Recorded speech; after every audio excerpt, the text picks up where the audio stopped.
आज मैं फिर से निकल जाता हूँ घर में बिना किसी को बताए एक अनजाने सफर। मेरे रास्ते में आई मुसीबतों को मैंने दिया मुंह तोड़ जवाब और मुसीबतों को कहा भाग डीके बोस भाग। हम अपने सफर पर निकले ही थे तभी हमें दिखे रास्ते में कुछ रोड़े। मैंने उन्हें देख के कहा हट बैगन के तले हुए पकौड़े। हम अपने मंजिल के करीब पहुँचे ही थे तभी हमने देखा एक नकाबपोश बदमाश हमारे पीछे पड़ गया। जब तक हम कुछ समझ पाते तब तक वह हमारे बहुत करीब आ चुका था। पास जाके देखने पर पता चला यह तो वही मेरा बचपन का बिछड़ा हुआ यार था जो आया था मेरे पर्स पर अपना हाथ साफ करने। स्टाइल से मास्क उतारा, कैजुअल चश्मा लगाया, सामने खड़े लोगों का दिल घबराया, यह तूफान कहाँ से आया। हम पार्क के अंदर कदम रखने वाले ही थे तभी हमें दिखा एक हैरत अंगेज नग्न नजारा जिसे देख सूख गया एक पेड़ हरा भरा बेचारा। हम अपनी मंजिल की तरफ बढ़ ही रहे थे तभी हमें दिखे कुछ फूल और भवरे जिसे देख मेरे पॉकेट मार दोस्त के मन में फूटे लड्डू और पेड़े। मैंने उसे ऐसा करते हुए देख कहा बस कर, तू यहाँ यही करने आया है क्या गंदी नाली के कीड़े।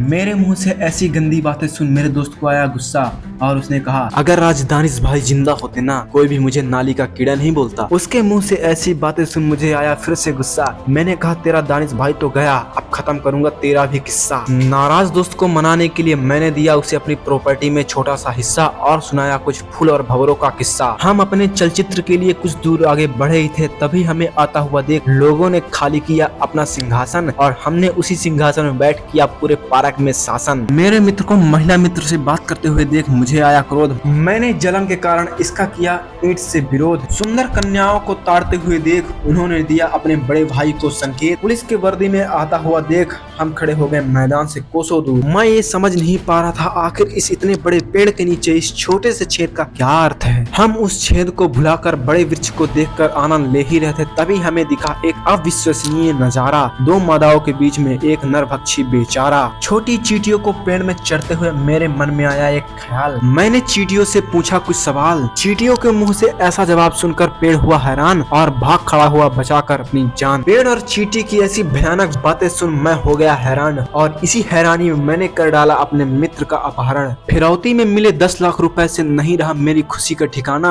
और पूरे पार्क में मैंने खुद ही कर डाला अपने अंग प्रदर्शन का यह गंदा कारनामा। पार्क में हो रही ऐसी विचित्र घटनाओं को देखकर मेरा हुआ जी बेचैन और मैंने बंद किया अपने पैंट का चेन। लोगों को अपने सब्र का फल खाता हुआ देख मेरे मन में आया एक विचार। मैंने कहा कर्म करो फल की चिंता मत करो, फल तो 6000 का बाजार में भी मिलता है लेकिन हमारे कर्म इतने भी अच्छे नहीं हैं कि हम बाजार से 6000 का फल खरीद सकें। हम मिडिल क्लास वाले हैं साहब, हम फल तभी खरीदते हैं जब हम बीमार होते हैं। हम बीमारियों को पीछे छोड़कर आगे बढ़ ही रहे थे तभी हमें दिखा पानी से भरा हुआ लबालब इदारा।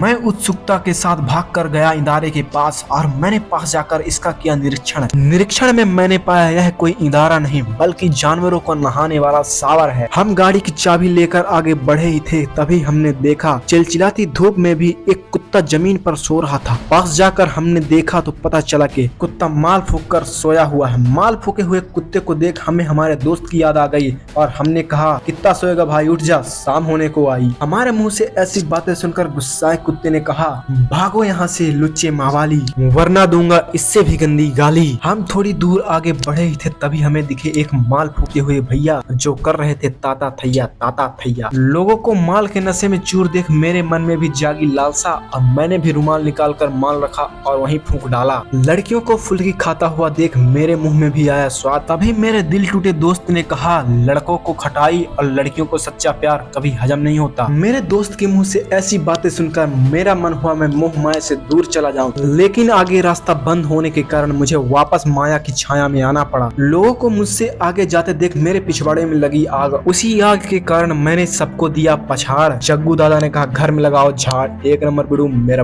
बच्चा है तू। इसी के साथ हमने दोस्त को कहा अलविदा और उससे ली विदा। बच्चे मन के सच्चे ट्यूशन जाते हुए लगते हैं कितने अच्छे। इसी के साथ मैं देता हूँ अपनी वाणी को विराम। आप सभी को राम राम।